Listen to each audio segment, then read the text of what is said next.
Fellas, you know Degree Cool Rush deodorant, right? Well, last year they changed the formula, and guys were mad about it. One dude even started a petition. So guess what? Degree heard us, admitted they messed up, and brought the original Cool Rush scent back exactly how it was. And it's in Walmart, Target, and other stores now for under $4. So grab some and remember why its cool, crisp, and fresh scent made it the #1 men's antiperspirant for the last decade. Degree Cool Rush is back, and it smells like victory for all of us.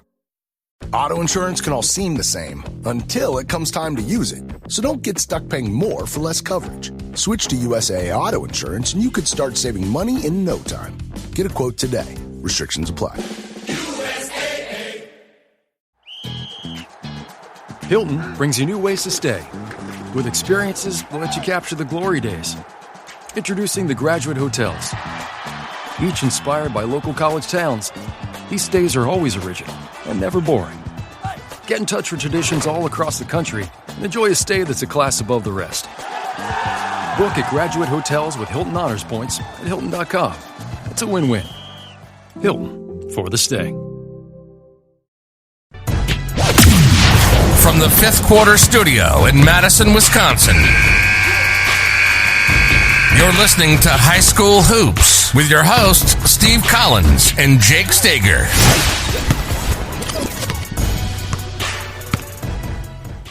All right, welcome to High School Hoops. Before we jump in, I'd like to give a big shout out to our two sponsors. First of all, Dr. Dish, the #1 shooting machine on the market.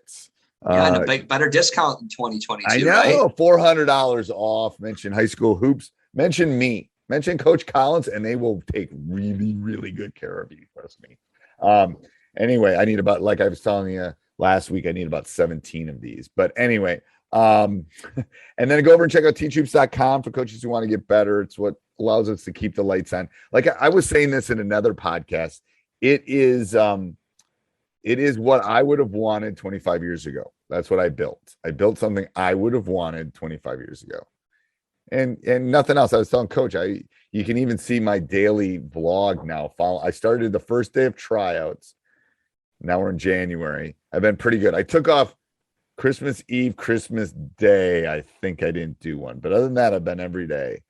Just kind of giving behind the scenes, showing you stuff that we do, just talking. Teach Hoops is the most interactive and it's ever changing. So I don't really think you can find something better that's more interactive and changing.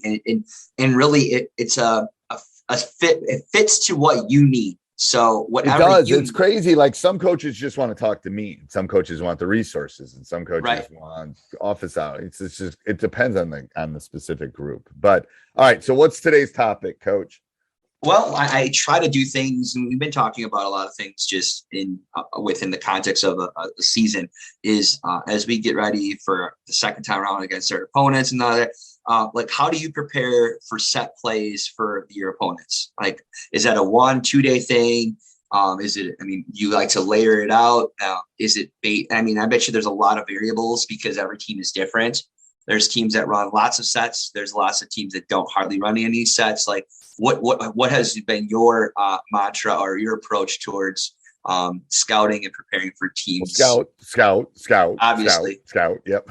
If you're going to put one in between the time you played your last game and me, then there's not much I can do. But right.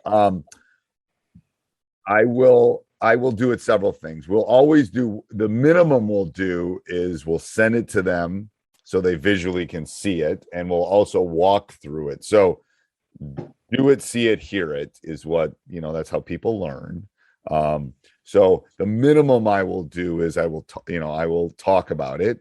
I will have them do it physically, walk through their plays, and we'll run against it, and then get a visual, like a handout, or we really kind of send it. We kind of just send it to them on their phones now more than print it out. But anyway, so those three things are kind of the way that we kind of do that as far as set plays. The key to a good set play is you kind of have to, first of all, if you know the call, it helps, but knowing where they're trying to go and who they're trying to get the shots for is the kicker. If the fourth best player in the court gets the shot out of their set, I'm usually okay with that. But usually those sets are set for specific people, their top player and certain action. You know, the whole Craig places. Inbounds play, you know, the guy throwing it in is coming off a screen, going to the corner kind of thing. You know, those. Do you find that you emphasize certain areas of the court more than others? Do you see that you are more of a person that's more concerned about dead ball situations, like, you know, out of bounds plays more than half court sets, or you treat them the same?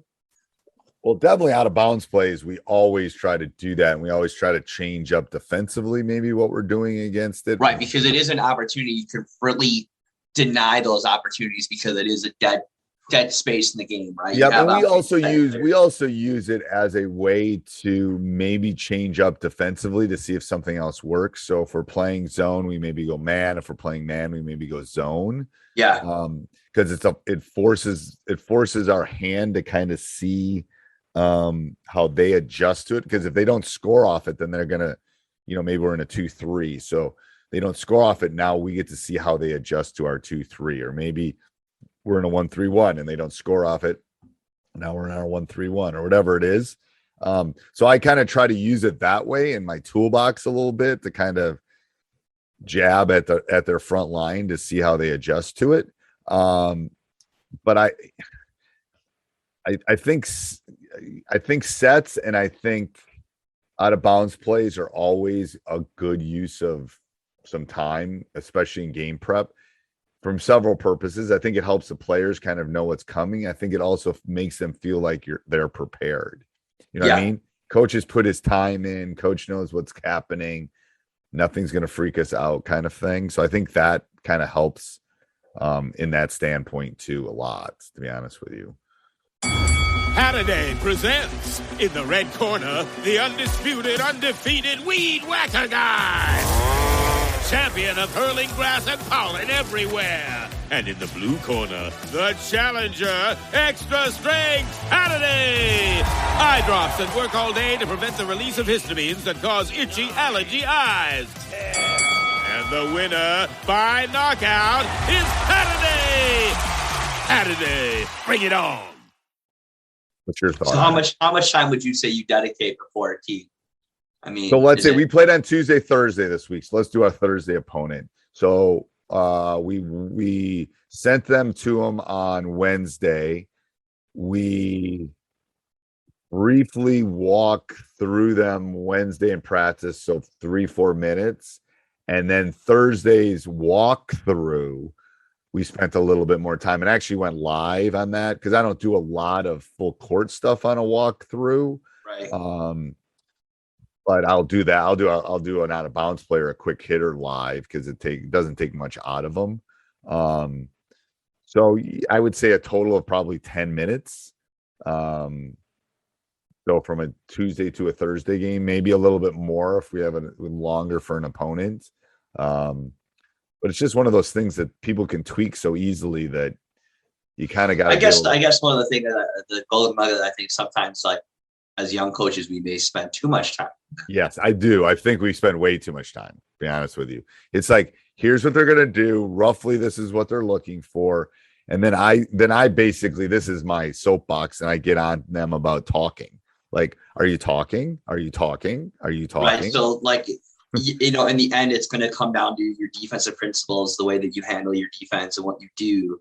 If those things aren't in place to begin with, how good does it really matter how prepared you are for a certain set of play if those principles aren't and those things that you emphasize aren't good? I'll pull back the curtain from a speech I gave to my guys Thursday during our shoot around. I said, I can do one of two things. I can talk and be intense, or I can coach you. Which one do you want? Because I can do either one. But I literally stopped practice for like 4 minutes and had this speech with them. I said, which one do you want me to do? Do you want me to coach you and make you better players? Or do you want me to talk and be the intensity in the gym? I can only do one. I can't do both. I can do one. As a human, I can't do both. So let me know which one you want. And that's why I think our intensity was higher. I think our talking was higher. Because that's what I challenged them. I said, let me know. I mean, I'll do this. I mean, I can do this. I can be the guy in the sideline. I can be the intense guy. I can bring all that. But then I'm not going to be as worried about X's and O's and stuff and adjustments and those because I'm going to do this. because that's what I can do. I can do one or the other. So let me know. And yeah, I think it's talking. Talking can take care of most of those things, I think. Anything else, Coach? That's kind of the whole point is I think that a lot of young coaches will get caught up in their scouting report, where in the end, there's a lot of other things that you need to take in consideration. Because 30% scouting report, 70% your stuff, probably 80-20 if I'm real about it. That's a good ratio. I like that. I think so too. All right. Till next week. Sounds good. This podcast is part of the Sports Social Podcast Network.